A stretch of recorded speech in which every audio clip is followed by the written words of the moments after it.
Most people think they get rejected from scholarships because their grades aren't high enough. But the truth? It's usually because their research proposal was weak. You can have a first class degree, but if your proposal is confusing, vague, or boring, your application is going straight to the trash. Today, I'm going to break down exactly how to write a research proposal that wins funding. And the best part, I'm going to simplify it so much that even if you only have an undergraduate degree and have never written one before, you will be able to draft a winner by the end of this video. This is the exact structure supervisors look for. Let's dive in. First, what is a research proposal? Don't overcomplicate it. It is simply a sales pitch. You are selling an idea to a university or a funding body. You are trying to convince them of three things. One, that this problem is worth solving.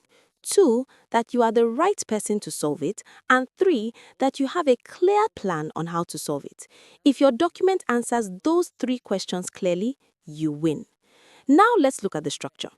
It starts with the title.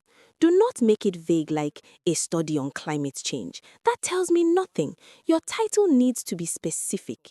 Instead, try the impact of rising sea levels on coastal farming communities in Lagos, Nigeria. Adaptation strategies for 2030.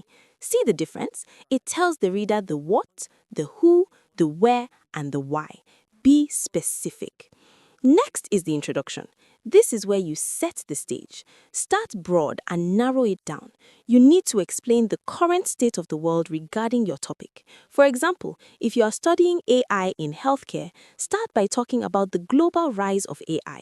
Then narrow it down to the specific problem in hospitals. In this section, you must answer the "so what" question. Why should the scholarship committee care about this? Is it saving lives? Is it saving money? Is it solving a policy crisis? Make them feel the urgency of the topic. This leads us to the most important part of your entire proposal, the problem statement. This is where 90% of applicants fail. You cannot just research something because you like it. You must research something because it is missing. This is called the knowledge gap. You need to say, previous researchers have studied A and B, but they have ignored C.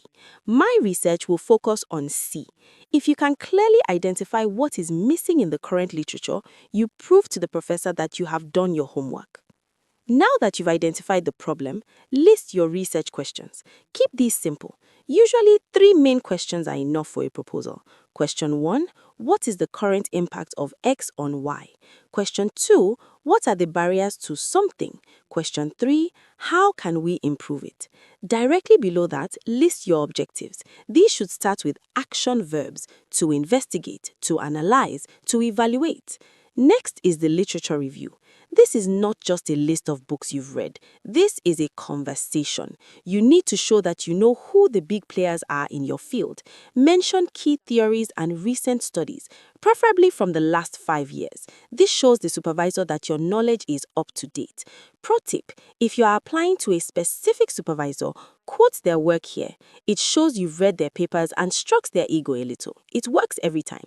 Now the methodology. This is the how. How are you going to get the answer? Are you going to interview people? That's qualitative. Are you going to look at numbers, statistics, or run lab experiments? That's quantitative. Or are you going to do both? That's mixed methods. Be specific. Don't just say, I will do interviews. Say, I will conduct semi-structured interviews with 50 farmers in the Lekki axis using a questionnaire. Precision shows competence. Finally, give a brief timeline. A PhD takes 3 to 4 years. Show them you know how to manage your time. Year 1, literature review and data collection. Year 2, data analysis. Year 3, writing the thesis. And end with expected outcomes. What will the world look like after your research is done? Will you produce a policy paper, a new software, a medical cure? Sell the result.